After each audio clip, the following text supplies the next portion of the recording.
Hey everyone, and welcome to the channel. My name is Ash, and I am here with a review for Ruinarch on Xbox.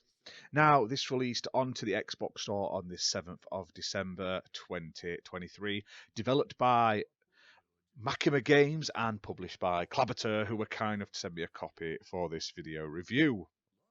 Now, this is a weird one that you're either going to love or you're going to not enjoy at all. It's basically a sort of overlord sim where you basically cause havoc, and it's all about creating your own story and taking control of the narrative. So it really thrives as a type of game that if you've got a cool imagination and you can think of cool things, you'll probably love this one. But imagine like overworld, sort of like an overlord sim game, dungeon master meets like Dwarf Fortress, and that's what you get in here.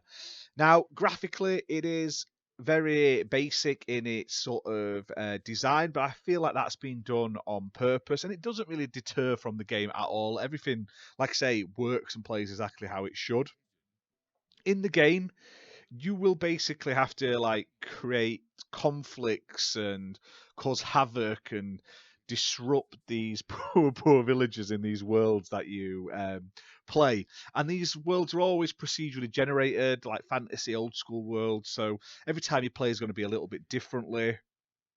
You play as this like puppet master, and you can pick from three different overlord archetypes. Now, each one of them has a bit of a different play style, so it gives you a bit of replayability there.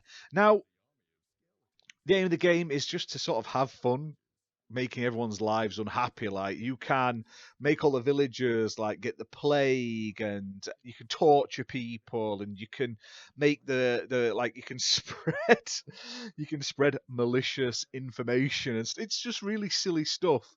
Or you can literally like brainwash people. You can do all sorts of different things. But like I say, if you're not into like creating your own fun, you'll probably not enjoy this as much as maybe like a dungeon master simulator or something like that. It really hinges on knowing what you want to do.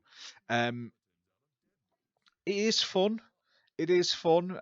It's not perfect by any means. There could be a little more content to it for the price, especially um, how long you'll play each sort of like scenario. I don't think it'll take you hours and hours and hours. There's a fair few hours worth of content here. I'm not denying that.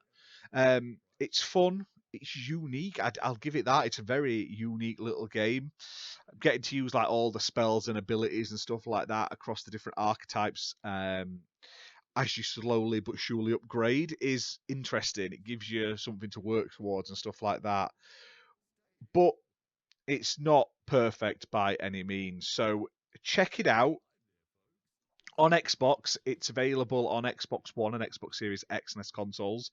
It's optimized for Series X and S with 4K resolution, but it's priced at £20.99. So just make sure it's the type of game you want to play before dipping your like toes in, because obviously it won't be for everyone. It's a lot of money if you rubbish at making your own fun, coming up with your own unique ideas, how you want to progress the narratives and stuff like that.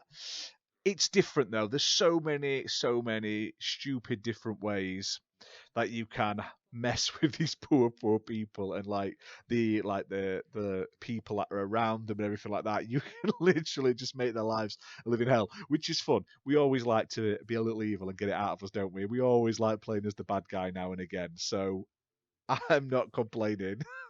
It's nice to be that person. So if you've ever played like Rimworld or Dwarf Fortress or anything like that, you'll know exactly the sort of game you're getting into here, in the sort of style of it, except you're just playing as the bad guy this time, and you're just being an absolute evil DICK. But anyway, guys, let me know in the comments down below, what do you think of this style of game? Are you one that can like come up with your own ideas and enjoy the game, or are you not bothered? Do you rather have your handheld and stuff like that? I hope this keeps like it gets some updates and more content in the future. there is a fair bit to it, but I feel like it's one of those games you could easily add new archetypes to and maybe some new environments to play through and stuff like that. So far, really cool. Check it out. Klabater, this is one of their better running games, I must say. Some of the ones we've reviewed in the past year have been a little iffy at launch, whereas I didn't have really any issues with this one at all. So fantastic. Check it out. Hit that like button, and we'll see you next time, guys. Bye for now.